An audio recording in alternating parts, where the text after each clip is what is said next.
Hello guys, welcome back to the channel and welcome back to elite wrestling.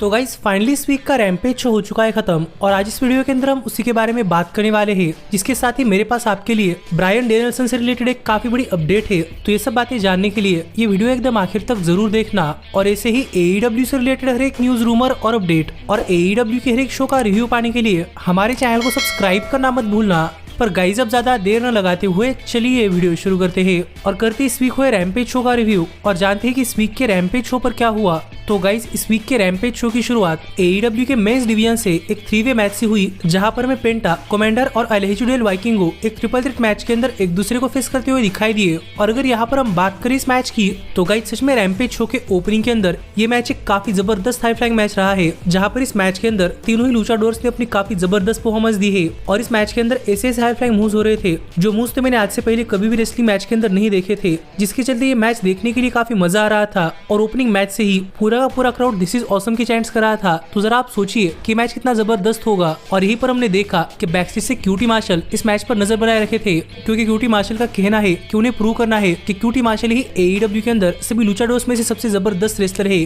पर जहां तक बात ही इस मैच की तो गाइस हमें इस मैच के अंदर काफी जबरदस्त बैक एंड फोर्थ एक्शन देखने को मिला। पर आखिरकार पेंटा ने यहाँ पर कमांडर पर अपना फिनिशर लगा दिया और कमांडर को पिन कर पेंटा ने ये मैच जीत लिया है। तो अब देखने के लिए मजा आएगा कि क्या अब आगे पेंटा और क्यूटी मार्शल इनके बीच में कुछ होता है या नहीं। लेकिन इसके बाद में रैम्पेज शो पर एलेक्स एब्राहंटेस बैकस्टेज में संजय दत्त, सतनाम सिंह, जेफ जेरेट और जे लीथल का इंटरव्यू लेते हुए दिखाई दिए। और एलेक्स एब्राहंटेस ने संजय दत्त से पूछा कि लास्ट वीक वो ओर्टिज के साथ क्या कर रहे थे। और इसका जवाब देते हुए संजय दत्त ने कहा कि संजय दत्त को पता है कि ओर्टिज AEW के अंदर एडी किंगस्टन के काफी अच्छे दोस्त थे और वो अकेले थे, इसीलिए वो ओर्टिज के पास गए थे, क्योंकि उन्हें पता है कि अगर उन्हें एडी किंगस्टन को हराना है तो उन्हें ओर्टिज की मदद की जरूरत पड़ेगी। जो बातें संजय दत्त ने कही, पर यहीं पर बात करते हुए जेफ जेरेट ने कहा कि उन्हें एडी किंगस्टन को हराने के लिए किसी की जरूरत नहीं है और जेफ जेरेट ने प्रूव कर दिया है। जिस पर बात करते हुए जे लीथल ने भी कहा कि इसी वजह से जे लीथल काफी जल्दी एडी किंगस्टन को हराकर बनने वाले हैं नए ROH वर्ल्ड हेवीवेट चैंपियन। और ये कहकर सब लोग यहाँ चले गए। तो देखने के लिए मजा आने वाला था कि आगे एडी किंगस्टन और जे लीथल के बीच में क्या होता है। लेकिन इतने में हमने देखा कि ओर्टिज यहाँ पर आ गए और एलेक्स एब्राहंटेस से बात करते हुए ओर्टिज ने कहा कि उन्होंने सुना है कि अभी अभी किसी ने यहाँ पर उनका नाम लिया है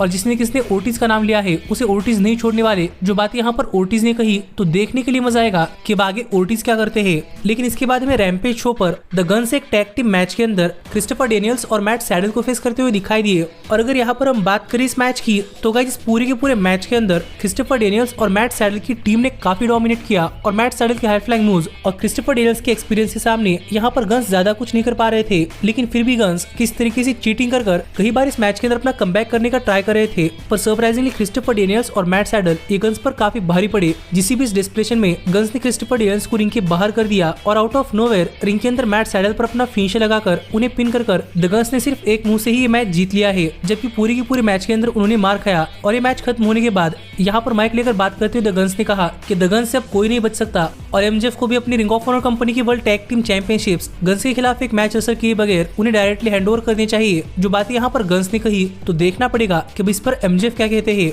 लेकिन इसके बाद में रैम्पेज शो पर RJ सिटी बैकस्टेज में डैनहाउसन का इंटरव्यू लेते हुए दिखाई दिए, क्योंकि डैनहाउसन का रिटर्न होने वाला था। जहाँ पर हमने देखा कि इंटरव्यू के लिए डैनहाउसन तो आ गए, पर बात करते हुए डैनहाउसन ने कहा कि उनका रिटर्न इस वीक नहीं बल्कि नेक्स्ट वीक होने वाला है। और ये कहकर डैनहाउसन यहाँ चले गए। तो देखना पड़ेगा कि इसका मतलब क्या है कि क्या डैनहाउसन नेक्स्ट वीक फिर एक बार अपना रिटर्न करने वाले हैं। पर इसके बाद हमने दूसरी तरफ देखा कि एलेक्स एब्राहंटेस फिर एक बार यहाँ पर बैकस्टेज में आउटकास्ट के मेंबर्स यानी कि सरया और रूबी सोहो का इंटरव्यू ले रहे थे। और यहीं पर बात करते हुए रूबी सोहो कह रही थी कि उन्हें लग रहा है कि आउटकास्ट का टूटना ये उनके लिए काफी बुरी चीज थी, क्योंकि जब से टोनी स्टॉर्म ने आउटकास्ट को छोड़ा है तब से द आउटकास्ट के पास हर एक चीज चली गई है। और रूबी सोहो की बातें सुनकर सरया काफी नाराज हुई और रूबी सोहो से बात करते हुए सरया ने कहा कि रूबी सोहो को नहीं भूलना चाहिए कि द आउटकास्ट की सबसे बड़ी मेंबर कोई और नहीं बल्कि सरया है और सरया की वजह से आज आउटकास्ट है। और अगर रूबी सोहो सरया पर भरोसा रखेंगी तो फिर सरया फिर एक बार रूबी सोहो को एक काफी बड़ी स्टार बनने के लिए मदद करेंगी। और एक कहकर सरया यहाँ चली गई, जहाँ पर जाते जाते सरया ने रूबी सोहो के सिर पर हाथ घुमाया था, जो देखकर रूबी सोहो थोड़ी बार नाराज हुई थी। लेकिन तभी यहाँ पर एंजेलो पार्कर आ गए, जो कि अपनी कंघी से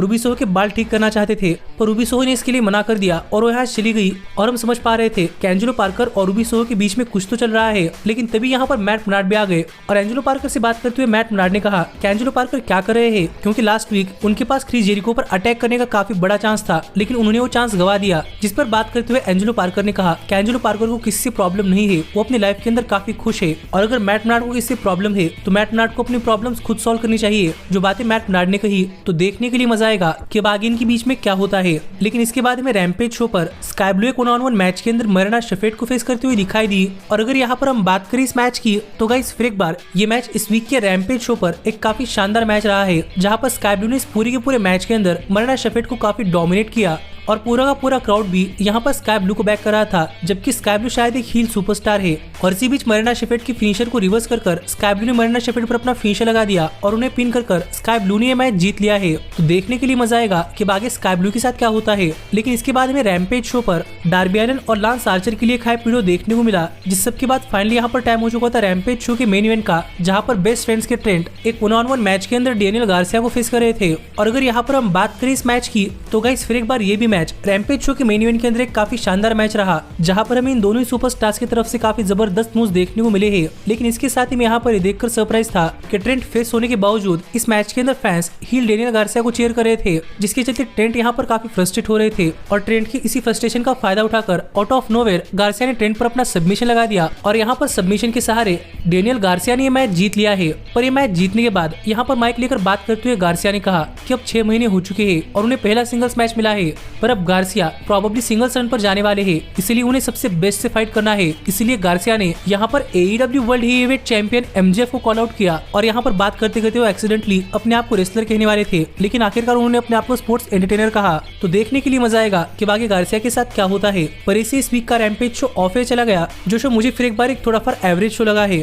और आप भी मुझे कमेंट करके बताइए कि आपको ये शो कैसा लगा। पर फिलहाल के लिए हम आगे बढ़ते हैं और बात करते हैं हमारे सबसे बड़े अपडेट की। और गाइस जानते हैं कि ब्रायन डेनियल्सन को लेकर हाल फिलहाल में कौन सा सच सामने आ रहा है। तो गाइस अगर आप ब्रायन को फॉलो कर रहे हैं तो आपको तो पता ही होगा कि ब्रायन के बारे में अपडेट देते हुए मैंने आपको बताया था कि ब्रायन डायनामाइट शो पर एक टैग टीम मैच के अंदर इंजर्ड हुए हैं और शायद इसके चलते ब्रायन अब इस साल तो रेसलिंग के अंदर वापस नहीं आने वाले और पूरा का पूरा 2023 ईयर ब्रायन AEW के अंदर रेसल नहीं करने वाले। जो बातें मैंने आपको बात करते हुए बताई थी, पर गाइस यहीं पर ब्रायन की इस इंजरी पर थोड़ी फार और डिटेल सामने आए हैं। और यहाँ पर सरप्राइजिंग बात यह है कि गाइस ब्रायन को ये इंजरी ओकाडा और ऑरेंज कैसिडी खिलाफ के टैग टीम मैच के अंदर हुई ही नहीं, क्योंकि हाल ही में जो ब्रायन को लेकर अपडेट और वीडियो सामने आ रहे हैं उन वीडियोस के अंदर हम देख सकते हैं कि ऑरेंज कैसिडी और ओकाडा ने किसी भी तरीके से ब्रायन के चेहरे पर अटैक नहीं किया था। और इसके बाद एक रिपोर्ट सामने आई है जहां पर हमें बताया जा रहा है कि ब्रायन को इंजरी शायद 2 हफ्ते पहले कोलिजन शो पर अंद्रादे इडोलो के खिलाफ एक मैच रेसल करते हुए हुई है और वहां पर एक्सीडेंटली अंद्रादे और ब्रायन इन दोनों का एक दूसरे से सिर टकराया था और तभी ब्रायन को ऑर्बिटल फ्रैक्चर हुआ था।